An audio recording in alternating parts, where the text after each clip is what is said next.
nous allons changer notre mentalité à partir de ce matin et de prendre des résolutions d'accomplir notre tâche,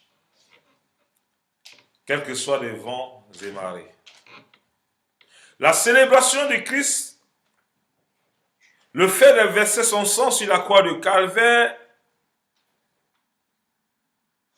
ça n'a pas été fortuit, mais c'est pour nos voisins, nos collègues, nos amis et tous ceux que nous pouvons croiser sur notre chemin. Le Seigneur nous encourage. Dans le livre de Luc, nous allons voir aujourd'hui,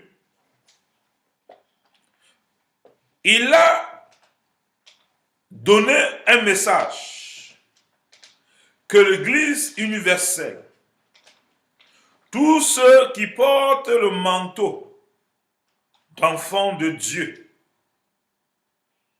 nous devons prendre ce manteau et ce zèle sur nous pour pouvoir annoncer cet évangile avec fermeté jusqu'à son retour.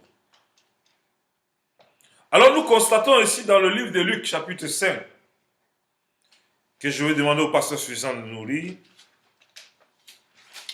Luc, chapitre 5, verset 1 à 5. D'abord, Luc, chapitre 5, verset 1 à 5. Il est écrit, comme Jésus se trouvait auprès du lac de Génézareth et que la foule se pressait autour de lui pour entendre la parole de Dieu, il vit au bord du lac deux barques, d'où les pêcheurs étaient descendus pour laver leurs filets. Il monta dans l'une de ces barques qui était à Simon et il le pria de s'éloigner un peu de terre. Puis il s'assit de la barque et il enseigna. Il enseignait la foule. Lorsqu'il eut cessé de parler, il dit à Simon, avance en pleine eau et jetez vos filets pour pêcher. Simon lui répondit, Maître, nous avons travaillé toute la nuit sans rien prendre, mais sur ta parole, je jetterai le filet. Amen. Amen. Amen. Amen. Jésus, le révolutionnaire qu'on n'a jamais vu dans le monde entier, est venu avec un message de gagneur d'âme. Et je ne comprends pas, il a amené un message de gagneur d'âme. Ça veut dire que l'âme des gens sont perdues lorsqu'ils sont déconnectés. Jésus trouve des pécheurs. Et quand vous allez lire la suite de cette histoire, il trouve des spécialistes qui gagnaient le pain par la pêche. Mais ils gagnaient ce pain-là pour nourrir leur corps terrestre. Ils n'avaient rien pour nourrir leur âme. Jésus dit à ce pécheur,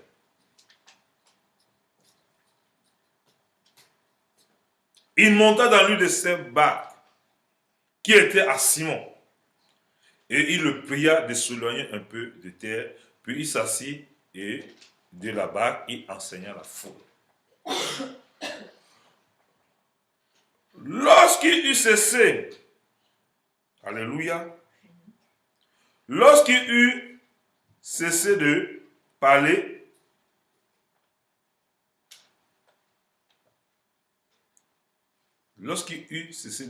il dit à Simon, avance en pleine eau et jetez vos filets pour pêcher. Jésus parlait toujours avec autorité. Et ils ont écouté l'autorité que Christ les avait donnée. Jetez votre filet. Ils ont dit quoi au maître? Simon lui répondit, Maître, nous avons travaillé toute la nuit sans rien prendre. Mais sur ta parole, je jetterai le filets. Simon a répondu à Christ que je ne sais pas d'où tu viens, dans sa tête. Nous, on a toujours péché ici. Nous, on sait quand le poisson peut arriver, à quel moment nous pouvons jeter le filet. Mais comment, toi, tu nous demandes de faire le contraire de ce que nos aïeux et nos parents nous ont toujours enseigné. Ce qui m'a plu, c'est que cet homme a marché dans l'obéissance. Et nous voyons ensuite, l'ayant jeté, il prit une grande quantité de poissons et leur filet se rompait. Il fit signe à leurs compagnons qui étaient dans l'autre barque de venir les aider. Il vit et il remplit les deux barques au point qu'elles s'enfonçaient. Alors, Jésus ici, il te dit, venez à moi, vous tous qui êtes fatigués. Je vous donnerai du repos. Alors, Simon a compris que non, il était fatigué de travailler par ses propres forces. Il s'est laissé mouler par Christ. Il a dit, suis ta parole. C'est la même façon que nous venons à Dieu. Dieu nous dit, laisse tes difficultés, laisse tes problèmes, laisse tes histoires, fais-moi confiance, prends mes fruits de l'esprit, tu dis, ok Seigneur, suis ta parole, je me plais. Toi-même, je suis fatigué. Je suis fatigué de courir. Je suis fatigué de me battre avec les membres de ma famille. Je suis fatigué de m'expliquer sur ce que je n'arrive plus à m'expliquer. Je suis fatigué d'interpeller mon mari sur beaucoup de choses. Je suis fatigué. Je te confie cette tâche. Et Jésus te dit, tu as choisi la bonne part de me confier tes difficultés. Je vais t'aider. Et quand je vais t'aider, la visitation que je vais te donner, tu vas appeler d'autres personnes pour leur donner aussi les grâces de la visitation que tu as.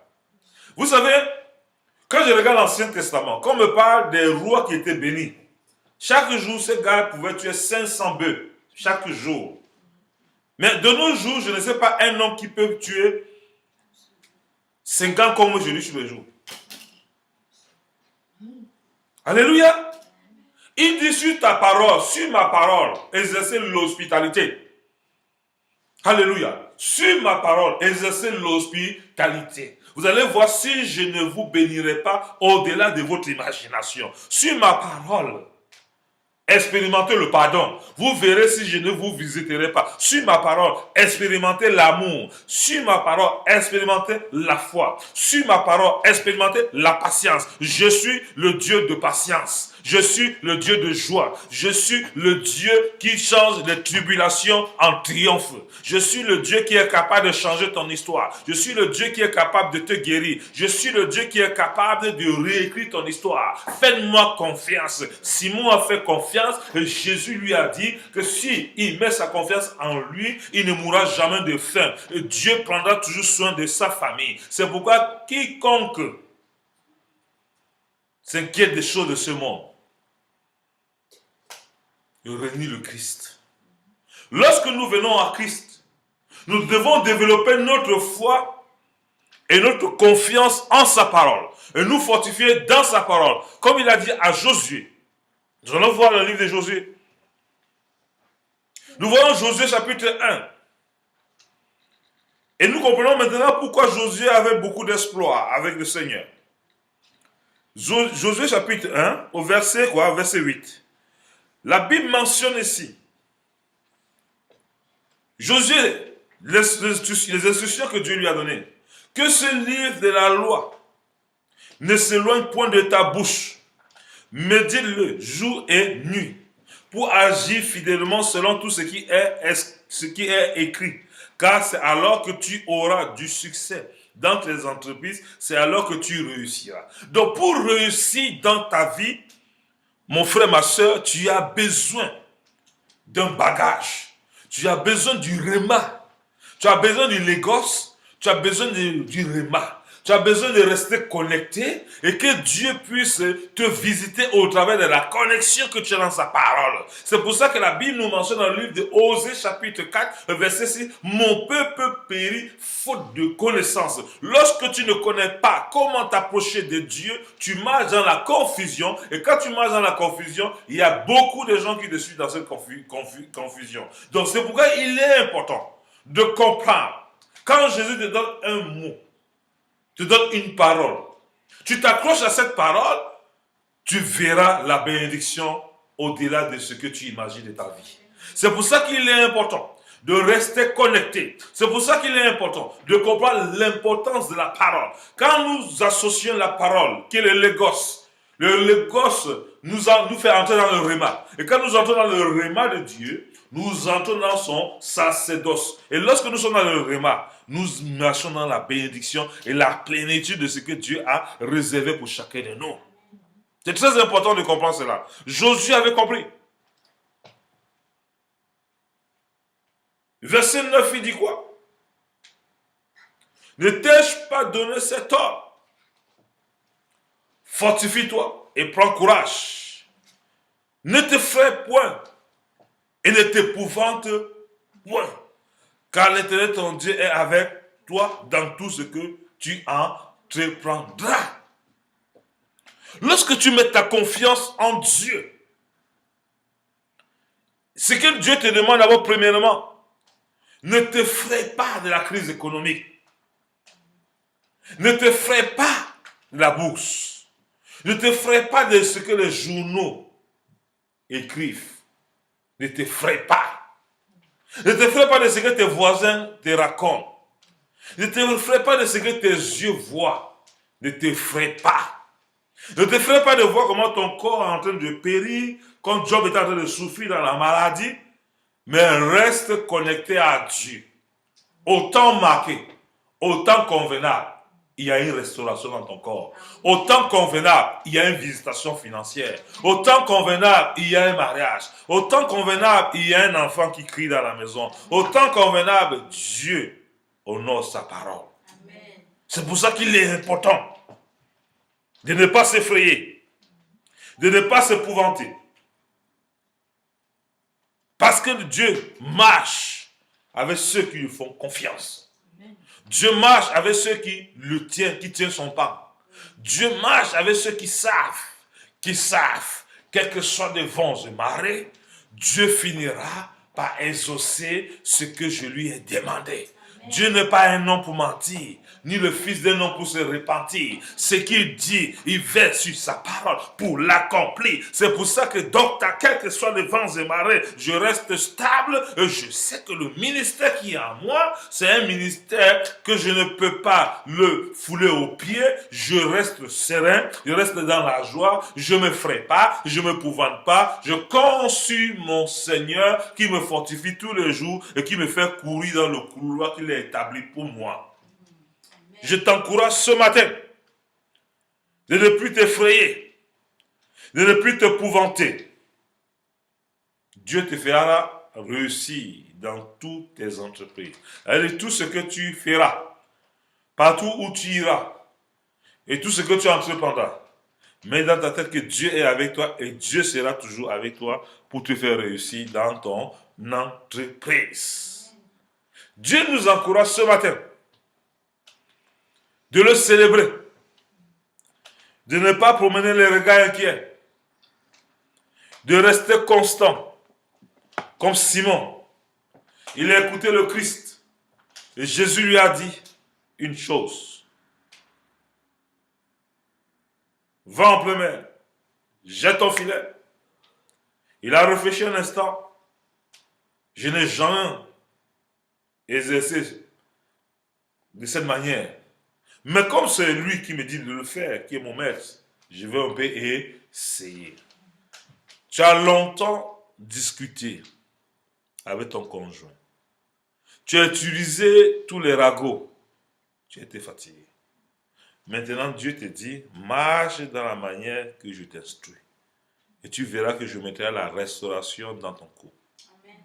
Tu verras que je réglerai ta société. Prends mes ingrédients qui est les fruits de l'esprit et laisse-moi agir. Vous savez, je peux crier, je peux sauter. Tant que je ne mets pas la parole de Dieu en évidence dans ce que je prie, tout ce que je fais, c'est en vain. C'est pour ça qu'il est important de désirer la parole de Dieu, non frelatée, afin que par elle, vous puissiez croître, vous puissiez grandir d'une manière numérique, afin que quelles que soient les difficultés de la vie qui peuvent venir, les tempêtes, que vous pouvez être stable. Pour être stable, il faut savoir en qui nous avons cru. Si je parle du Seigneur Jésus, je parle de celui qui est capable de te relever là où tu es tombé et de continuer la marche qu'il a établie dans ta vie.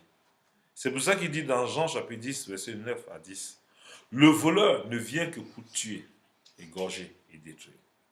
Alors, il vient te tuer, égorger et détruire lorsque ton terrain est vierge.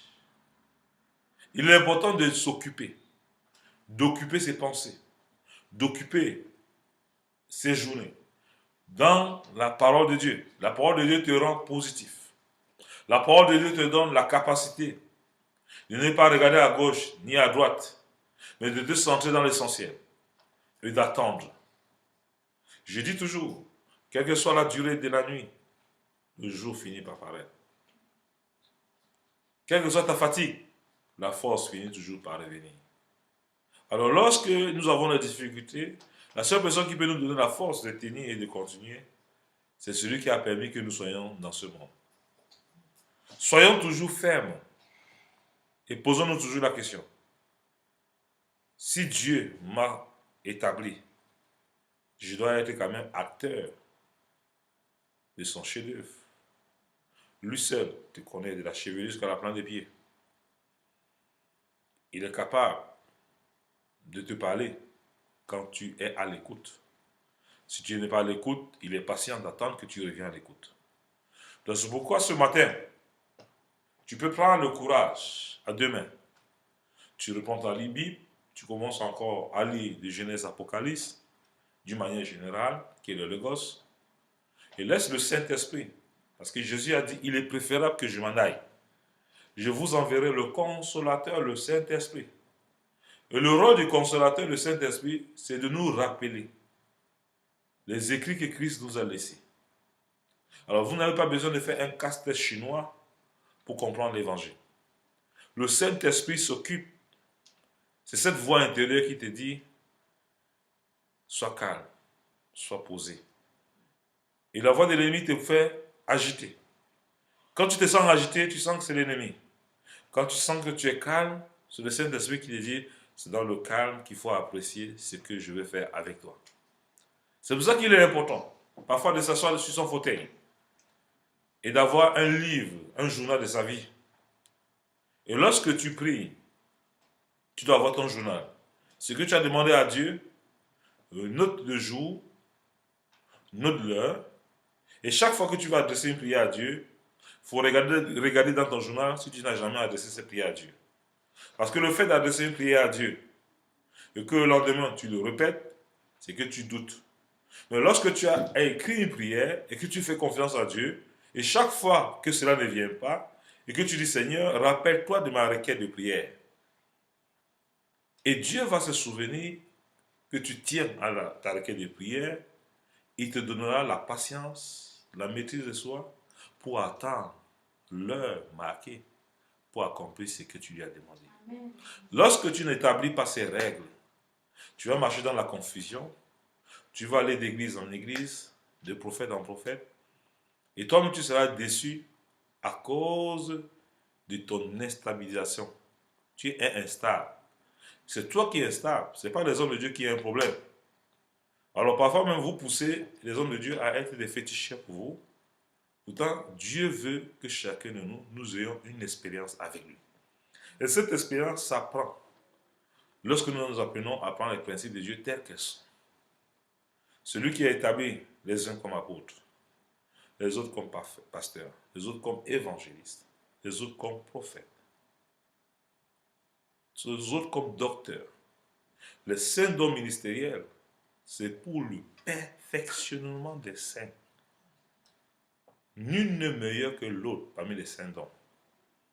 Et Dieu a donné ces dons afin que nous, enfants de Dieu, nous puissions bénéficier des grâces qui en découlent, des bénédictions qui en découlent dans la nature que nous sommes enfants de Dieu.